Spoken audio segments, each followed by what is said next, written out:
Good morning, Brother Thomas. Good morning, Brother Hackett. Do you ever wonder when you see a prize fight and the boxers come into the ring and they're already sweating and glistening? I do. I kind of feel we're like that now. Yeah. For those of you out there, we have had an animated conversation about a topic that we will get to, not right now, but that we will get to eventually. I can't wait. I can't wait either. Man. And not to belabor the pugilistic metaphors, but the gloves might come off. Yeah. Yeah, for the first time ever. Yeah, exactly. And we'll see who gets the TKO. And the last time, because neither one of us will have the endurance to go beyond that. That's true. Exactly. Yeah. Ladies and gentlemen, live from Times Square, once again, we are the Entertainment Brothers.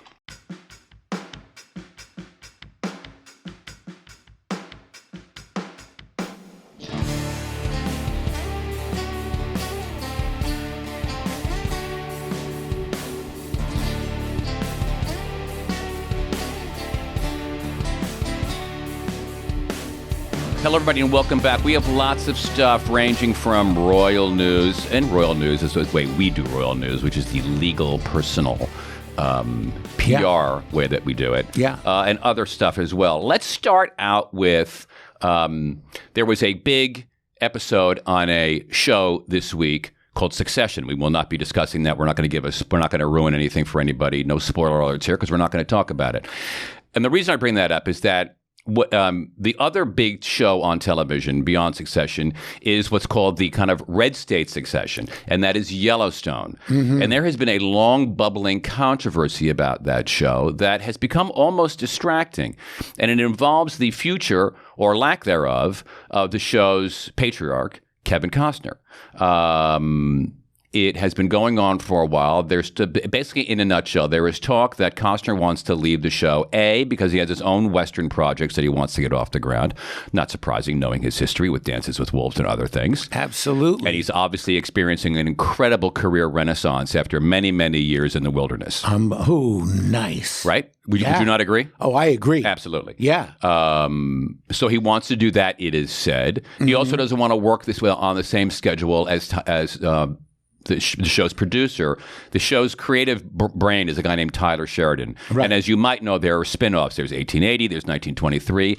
There apparently is another spinoff in the works with the name tentatively attached of Matthew McConaughey. Mm-hmm. And whether he's going to be in that spinoff or whether or not he's actually going to assume the role of the patriarch in Yellowstone, none of this is known. It is a soap opera within a soap opera. Absolutely. What do you make of all of this? I ask you this because this may sound like a crazy non sequitur, but we live in New York, where several weeks ago it was announced that Aaron Rodgers might be joining the Jets. We discussed it here. Yes. Weeks and weeks and weeks have passed, and this situation has not been resolved. At Yellowstone, where, interestingly enough, problems are usually dispatched at the end of a barrel of a gun very quickly. There's not a lot of yakking and kind of East Coast liberal stuff in Yellowstone. Nah. They get to the heart of the matter and they deal with it. They sure do. Yet this has gone on, all kidding aside, this conversation about what's going on for a very long time. There was a very awkward kind of fan convention a couple of weeks ago where neither Sheridan nor Costner showed up, which of course,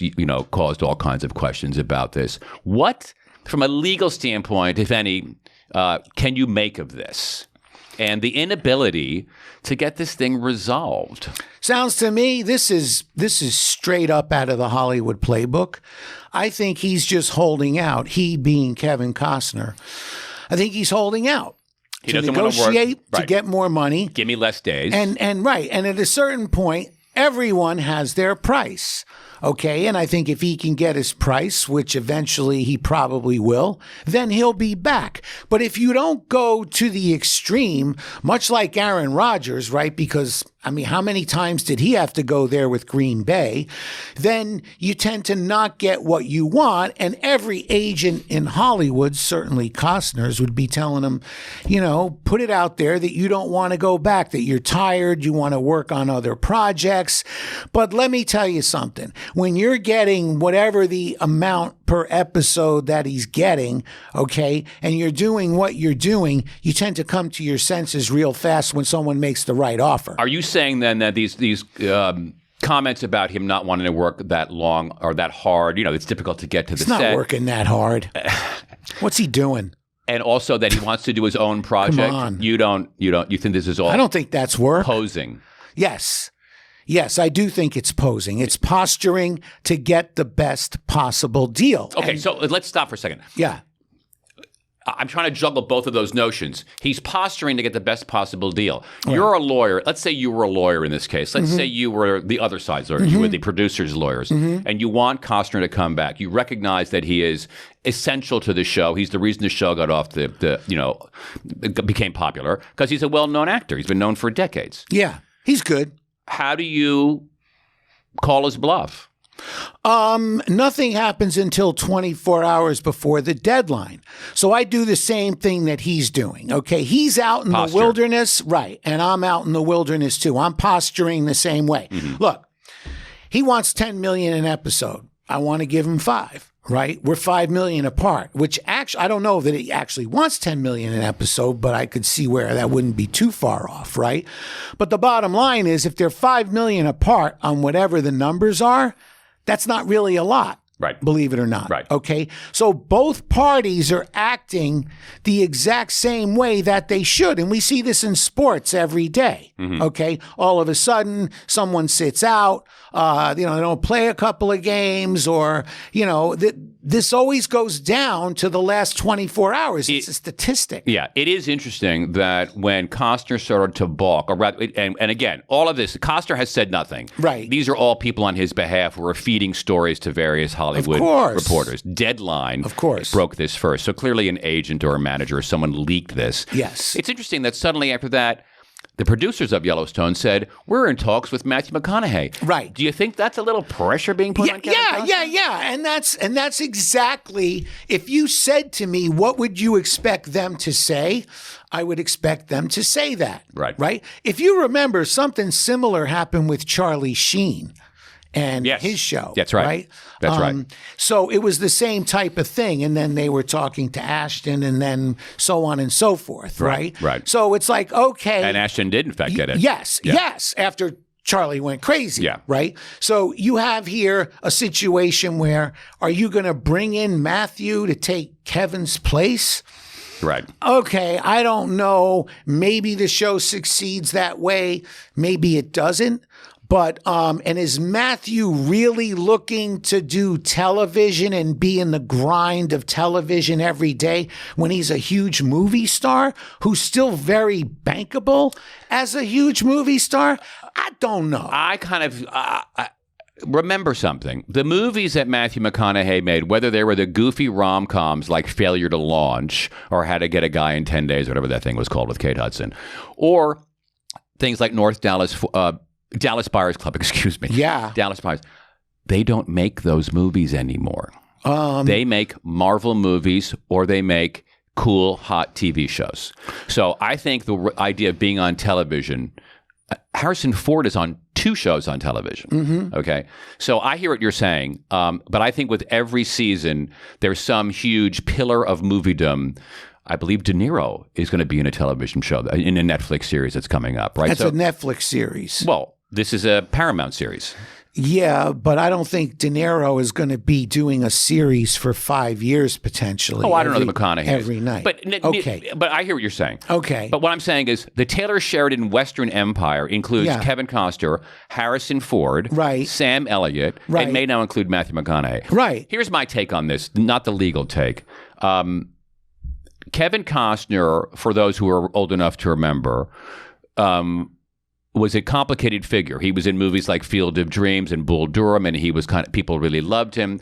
He also was an auteur to some degree. He won Oscars for Dances with Wolves. He then had a huge comeuppance with Waterworld, which was an epic disaster. It was an epic and an epic disaster and lost a lot of money. And he spent years as, I don't want to say a pariah, but as someone who was not welcomed in Hollywood. And his star definitely didn't because he's a complicated, complex guy. He's kind of flinty. Saying he's a head case? I wouldn't say he's head case. He's a guy with a big ego. No, he's a guy with a big ego. He's not the first one. But he also... Aaron Rodgers, Kevin Costner? I don't know. What I'm saying is he was a huge star. Yeah. Huge. Absolutely. In the late 80s, he was massive. I know.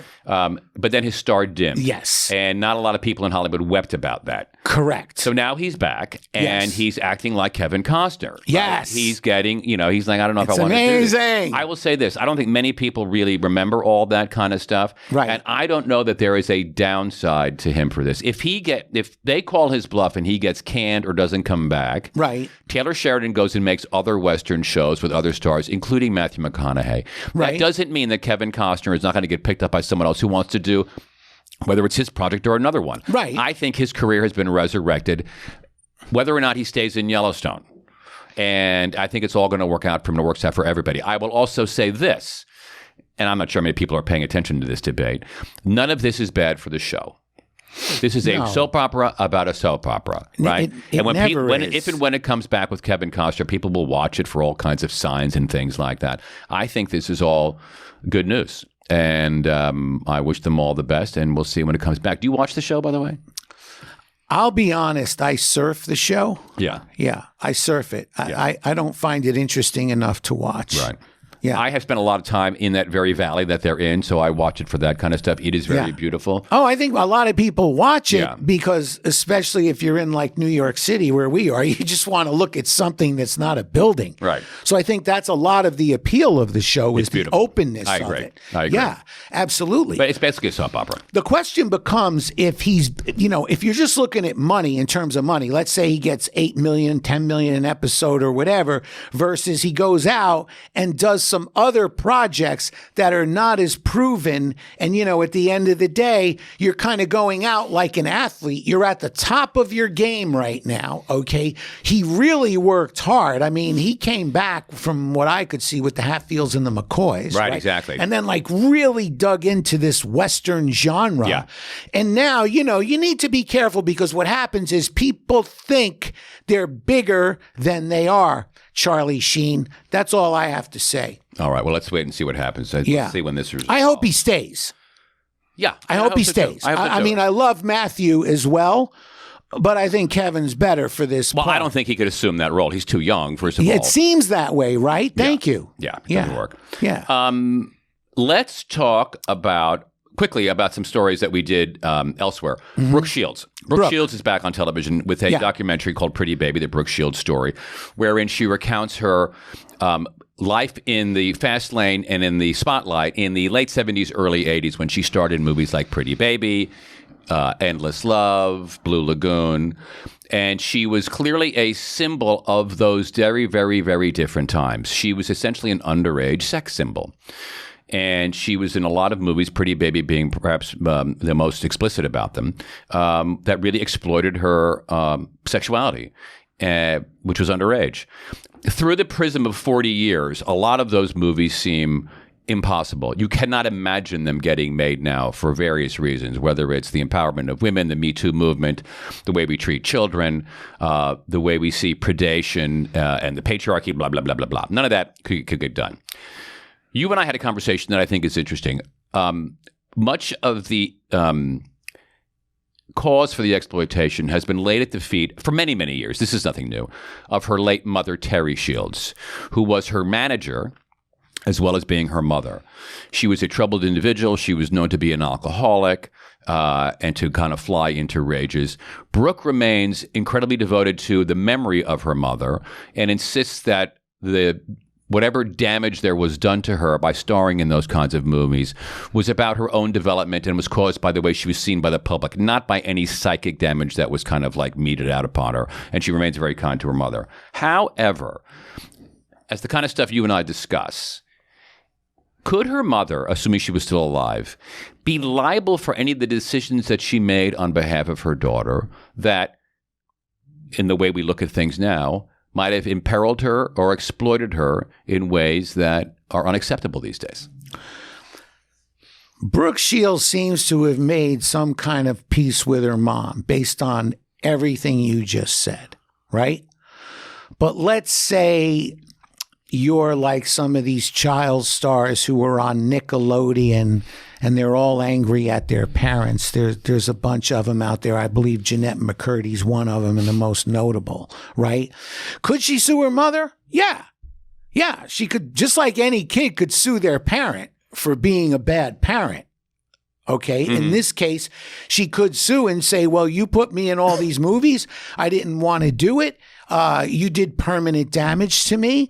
And it affected me, and you were also my manager. Therefore, your standard of care should be higher, all right, because you're both parent, legal guardian, and manager. And based on that theory, she could. How would she do? Hard to tell. Right. Hard to tell. It would be, I'm sure Terry would have some defenses. The key issue would be if someone who's Brooke's age at, 12 years old, if they can consent, even if they say they want to do it, did they really want to do it? Sometimes when you're 12, you have this burning desire to be famous. I've seen it among many, many, many people. In fact, I've seen it among too many people, okay? Right. When they're 12, 13, and they'll do anything. Right. I mean, they're 12. Anything. That's why. Right. Yeah. Right. So they want something really bad and they don't know. So the mother could say, well, I'm her mother and I was with her every day. And in fact, she was getting me out of bed in the morning to make sure that I called everybody to get her to where she wanted to be. Right. So that's a valid argument too. And then you don't really know. You're in this gray area of did she really know what she was doing and was consent really given? And so it's tough. What It's about tough. the people who also benefited from her being in these movies? The directors, the studios, the jeans companies that she modeled for, who again were all implicitly exploiting her youth and her sexuality. Again, it was different times, but I mean, let me ask you this. Can you reframe the law to different times? That is to say, we look at these things much differently now in 2023 than we did in 1980. You mean which part? Any kind of any kind of liability, any All kind right. of was she imperiled at all by these people? Was she exploited to a degree that is somehow actionable? I'm just saying, are there lawyers out there looking through statutes, figuring out a way to sue that would have any kind of logic or legal standing 40 years later? You're the studio that she worked for. Yes. Okay. And I made money on Blue Lagoon. Okay. And she got paid and all that kind of stuff. So what's the legal issue here? A minor can invalidate a contract. So if I sign you to a contract and you're 12 years old, you could turn around and walk away tomorrow, right?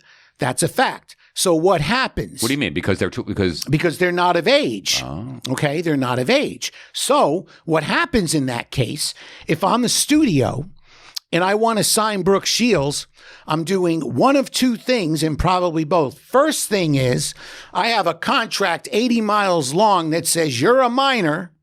You can invalidate this agreement, but guess what? Your mother, who's your legal guardian, is signing off on your behalf, and therefore, this agreement is binding.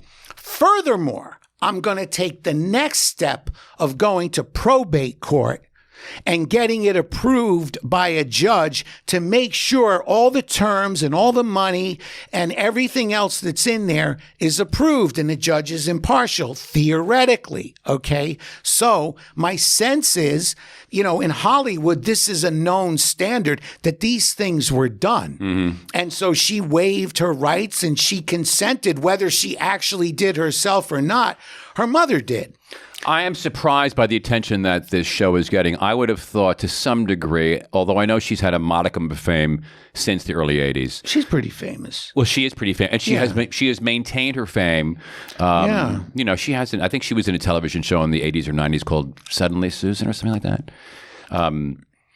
But it's more sustained than I thought. Yeah. And there are a lot of people of a certain age that are watching this documentary. She's getting a lot of a press about it. Right. And a lot of the press about what we were discussing here about the kind of incredulity when you look at these movies that these things were made. Right. Although, let's be honest, as you and I are old enough to remember, they were controversial then. And it was, in fact, the controversy they were selling. Yes. The idea of selling something that was sexualized and somehow verboten and off limits. Yeah. Was part of the attraction of that program. I think we live in a time where that kind of taboo sexuality is just not what's being sold now. Yeah. The world is a different place. Yeah, but it's interesting it was sold then and wouldn't be sold now necessarily, right? Because then I don't think it'd be sold. No. Yeah. Can you imagine a world where those movies would be made? Yeah. Yeah. I can't. No, and it's crazy. It's just crazy. I mean, when you think about the movies that like Paul Verhoeven made. Think about like, Basic Instinct. Yeah. You watch a movie like that now, you're like, I cannot believe this movie was made. Showgirls. Yeah. Which again, were controversial back in the day. Right. They are just absolutely toxic now. They were controversial, but it never became a Me Too, which is interesting, right? The controversy was like under the radar. Well, I'll agree to the first part. It didn't rise, no, but it certainly was a lot of attention was paid by people like Susan Faludi and Camilla. Yeah. This was the foundational stone upon which things like Me Too were finally built. There's no question about that. Right. I mean, it wasn't like feminism, hadn't been born yet. I mean, lots of people called it out. Correct. But it was also seen as being okay, and the studios went, well, okay, we're still going to make it anyway. Hey, it's Hollywood. By the way, did you know Paul Verhoeven, who we just mentioned, is a Jesus scholar in his later years? No. Yes, he's an expert on the Gospels and things like that. He's the first scholar of Jesus. I mean that. Who made a softcore porn movie? Obvious, priests and things of that nature. Speaking of image and imagery, you and I were having a spirited conversation. I think we were. About something that every now and then rises to the level of controversy in the magazine, in the publicity machine, in the vanity factory, as I like to call it. I believe Elvis Costello called it that first. The story we're talking about now is about an artist named Karol G, who's a reggaeton artist and a Colombian singer. She has called out GQ magazine for what she claims was the excessive retouching of her cover photograph. And it said, my face does not look like this, my body does not look like that, and I feel very happy and comfortable with how I look naturally. Despite making my discontent clear with the number of additions they did with the photo, they didn't do anything about it as if to look good. I needed all those changes. Anyway, this is a hardy perennial in the publishing industry where a star will complain about photoshopping. As a former magazine editor, I can tell you that, at least in the magazine that I worked at, there is some retouching for things that are, let's say, blemishes or imperfections, but there isn't No, absolutely. If there's an eyelash that's stuck on a cheek. I think today there's a lot more. I mean, I look at people and I don't even know who they are. Because they've been so airbrushed? Airbrushed and cosmetic surgery, a combo of both. Okay, right. So you have the whole kind of Kardashian aesthetic. Correct. Right? Correct. Where a combination of plastic surgery and the way their photos appear in ads, Correct. It doesn't look like them. And that is actually part of their shtick. But there are others, right, like this artist, Karol G, yes, who are complaining about this. You and I, like I said, had a spirited conversation. I believe that if you are posing for a cover of a magazine, you relinquish, within reason, any claim on what that picture looks like. Because frankly, you can claim that my face was altered and my body was altered. Well, what if you don't like the lighting? What if you don't like the outfit? What if you don't like your hair or your makeup? Now, you can change that while you're doing the photo shoot. I think this claim that the magazine editors can do what they want with these photos. You and I have had this conversation about Andy Warhol and Prince and the manipulation of photographs there. Yeah. This comes up a lot in fashion magazines in particular, particularly in the monthly magazines where fashion is at a premium. And people complain about that they've been altered too much. And that is the aesthetic that goes on now. I can tell you that I have had photographs, let's say from a wedding that I bought, where the number of retouches that are asked for by the subject, of course, is almost dizzying. Yes. Right? And that's a bit of a different circumstance because it's a wedding and we are buying the photos. Karol G was not paid for these photos. I can assure you of that. She posed because... To be on the cover of GQ? Why would you pay her? She's getting publicity. Okay. I don't know. No, I never paid for a magazine. Okay, so zero. Ever. Zero. She gets nothing. She gets publicity. Okay. And she's getting more publicity now because she's complaining about Latin GQ's coverage of her. You disagreed. You think you would take this case and have her, and perhaps, I mean, not knowing all the facts, but you think she has a claim against the magazine for distorting her likeness. Here's what I think, okay? First thing is, if I'm working for you, me? And you're my boss, okay, you, Larry Hackett, at People Magazine, and this happens, I'm knocking on your door tomorrow morning and I'm going to say, I want to see the paperwork that we have with these people. Okay, so maybe you can weigh in on that. Like, I don't know. All I know is if I'm your general counsel, I'm saying, Brother Hackett, that consent and waiver part where we can sort of do anything we want with her image. I want to make that about 8 pages longer and make it more and more and more specific so that she can never sue us. Can I tell you a secret? Tell me. That's why there's no paperwork. There never is. The publicist says we'll do a photo shoot, and you have a photo shoot, and there's discussions about, is the limo going to pick me up? You're going to pay for hair and makeup. That's basically it. So there's things no may release. have changed since in the days.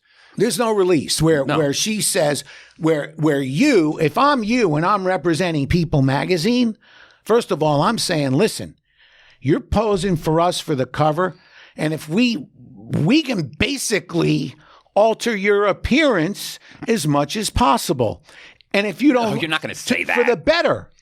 What we think is the better, right?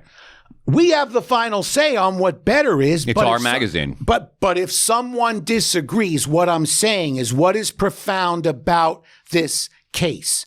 What's profound about it is someone is objecting that the other party went too far in photoshopping her.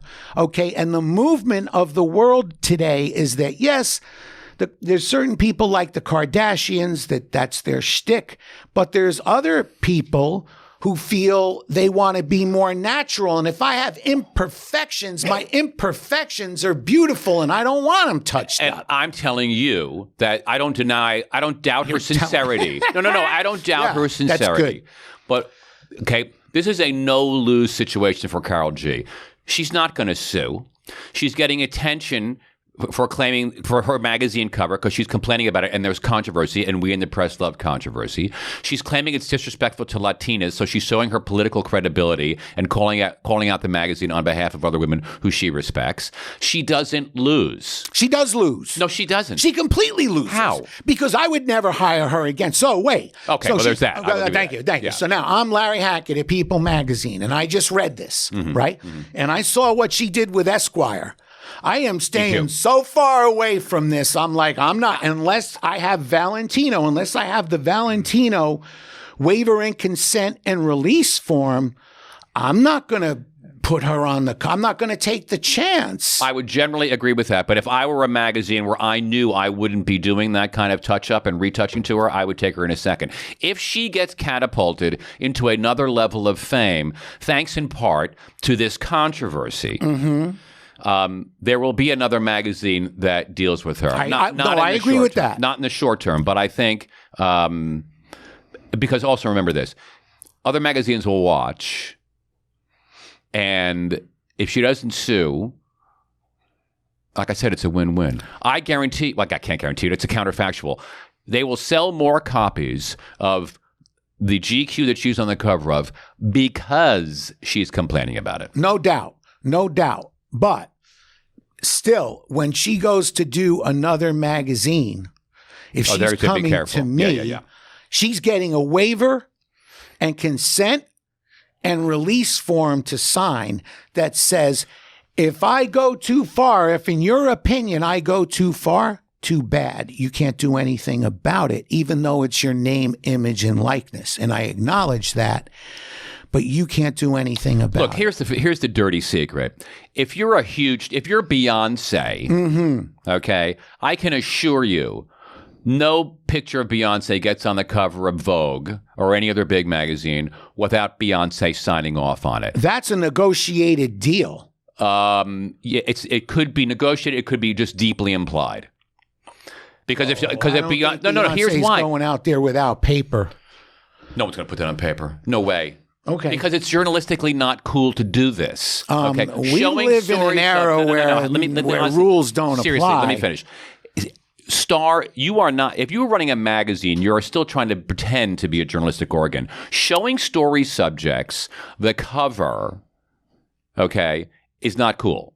Right? Because it's a slippery slope between showing them the photo on the cover and then showing them the cover lines and then showing them the story, right? I know there are magazines out there that do that, and for them to pretend to be journalists is insane, right? We did not do that. We did not show, okay, people the cover. There's a publicist on the set who sees how the photos are going. They can look in the camera and see what it looks like. That's different than showing them the actual image that you're going to use. That's not cool. Go ahead. Is this the first person? Here's the key question. Because listen to the names you're talking about. Beyonce, right? Yeah, I want to be photoshopped. I want to look better. If there's a little freckle here, get rid of it. And I can demand that. Right, right. Yep. Okay. But is this the first person who's ever said, hey, I agreed to be photoshopped, but not like that. Yes. You took it too far. Yes, absolutely. This is the first No, person. not the first person. It's not the first person. It happens all the time. Okay. What that because people what say happens you is took the photoshopping too far? Look, they all want to look their best, and whether they know it or not, they know that involves some technical machined fixing. It's when it goes too far in their minds and they look silly. Okay. Because what she's not only enraged and disrespected, she's embarrassed. Okay. Because she thinks she thinks that people are going to look at that and said she wanted to look like this. So she's putting distance between what ended up on the cover and her own thoughts about this. Okay. What I'm saying is these controversies rise up all the time. Yeah. And they're good for everybody. Yeah. And that's a cynical take, but it's the truth. They're good for the lawyers, too. They're good for, because if I come into you they're not going to sue. They're not going to sue. But that doesn't matter. If I come into you now and say, hey, I think we should put a little consent and waiver form together, you might think about that. You might. Right. And, the world is different. And let's be honest, the publishing industry is on its back. Yeah. And, maybe they do sign these waivers and make these agreements. What I found... Can I just say one more thing? Go. She doesn't allege in this that GQ violated any written deal. No. There was none. I'm aware of that. Yes. I'm completely aware of that. Yeah. Right? All I'm saying is that I do believe in the next 3 years that someone will come along and sue someone else for negligent photoshopping or altering of their image. That's a prediction. Mark my words. I'm on the record. If I just one last thing here. What you're dealing with in all these cases is a balancing act between fame, power. Yeah. Right? Yeah. Because depending on what magazine you are and where you are in the pecking order, there are certain stars you'll never get, right? Right. Beyonce is basically going to Vogue and nowhere else, and maybe Vanity Fair, right? People magazine, we were a tick below that. Right. And we could get a lot of people, but people who were too cool for school, like a Gwyneth Paltrow, would never post for People magazine because it's still too middle class. And there's a whole range of those titles, and there's a whole range of those stars, right? And what all of these negotiations are is finding a kind of balance between where you belong, who's, you the star might be stepping up a little bit by being on a GQ cover. You, GQ, are showing that you're hip and you're cool, right? And everybody's looking for people to kind of like find that magic zone. Correct. Where it's good for both of you. Correct. This does nothing to violate that, and this is good. To your point, there will be deals that people will try to get from a magazine like GQ, and depending on who they are, GQ will tell them to F off because you're not big enough, or they may say, you know what, this person's worth it, and they're about to pop, and they're about to be huge. Let's do this, because then their burgeoning fame is good for us as a magazine. It's a balancing act. And like I said, I don't think the publishing industry is in the place right now where they can afford to say no to people just because that's the way business was done before. I must admit I haven't been doing this for quite a while now, so maybe people do make these deals. But clearly, they didn't make this deal in this case. There was only a verbal agreement about what the photo shoot was going to look like. Oh, there's no doubt about that because, And you're saying going forward, you think that's going to change? Let's take it a step further, right? What if she did have a written agreement? And the agreement said, we're going to Photoshop you like this, we're going to Photoshop you like that, and then maybe it's like, okay, you violated the terms of a written agreement, right? So that written agreement could work both ways. Which is why they don't have them, because it's complicated. How do you codify? I would still slam you with, 8 pages of language. You would just be looking for press. You're just looking for attention. You're looking from the attention from the people. No, it's exposure. You're biting the hand that's feeding you. You're looking for attention from the press that you're beating up on. I don't want to be exposed. I know what you guys are like. That was fun. That was fun. Is there anything else you wanted to talk about? Oh, we want to talk about the royal family. Let's do a quick royal family take. Okay. because it's a good little soap opera. No wonder what you think about it. So the invitations for the May 6th coronation have gone out. Right. And it's going to be a shorter parade route, and there are all these other details released about the carriage and the crowns and the scepters and all that kind of stuff, right? What was interesting is that the invitation came from King Charles and the newly dubbed Queen Camilla. Mm-hmm. Charles has pushed very hard to have her named queen, not queen consort. Wow. What a Just story. a couple of years ago, while Elizabeth was alive, she said she's going to be named queen consort. Mm-hmm. This is a long way from being Prince Charles's mistress, from being the third person infamously in the marriage between Charles and Diana. Yeah. And then moving through the dark period after Diana's death and being the girlfriend and then becoming the princess consort and then the queen consort and now finally the queen. Her image has been rehabilitated. For those of you who are students, there was a theory that her image was rehabilitated by throwing other royals under the bus.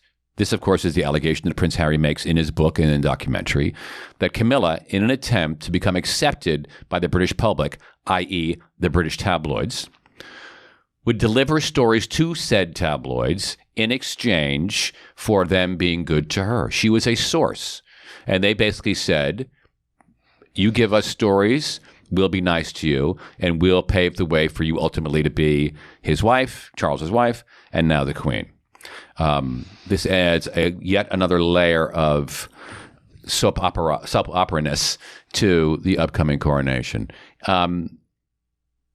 We have talked about this in the past, about whether any member of the royal family can take legal action, whether it's Harry against Camilla for what she said about what he alleges she did to him, and whether it's William against Harry for what Harry said about him. Anything here that makes you...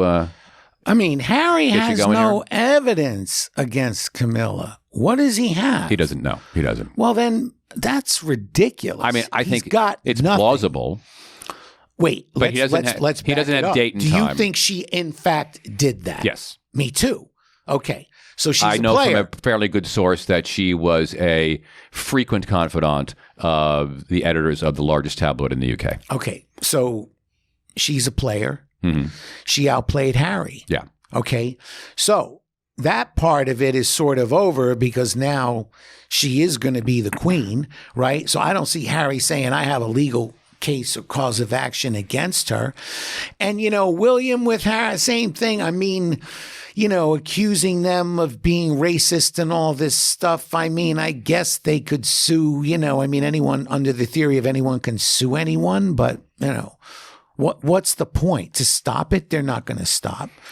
You get an order against them? No, they're not going to stop anything. Yeah. So, what is fascinating here is that you have someone that was the Kumada, as I've said before, the girlfriend, right?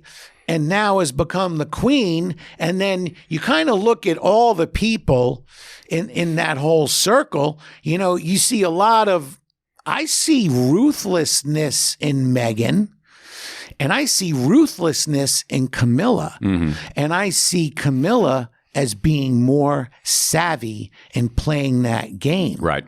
So they got outplayed. Yeah. Know who you're taking on, right? Either you're going to take her on or you're not. But I think they tried to take her on. They lost. Right. It's clear as day. Oh, did they lose? It is amazing. She's the queen now. It is interesting how much news and how much drama this family throws off. Yeah, well... Not unlike the Dutton family of Yellowstone Valley. Yeah, it's very, very similar. Exactly. Right? It's all a soap opera, isn't it? Yeah. When it comes right down to it. Yeah. Well, this was fun. Yeah, absolutely. As a programming note, ladies and gentlemen, we are going to be doing the Entertainment Brothers podcast once every 2 weeks now. There are other commitments that we're going to be doing. Keep an eye open for those. Good things, actually.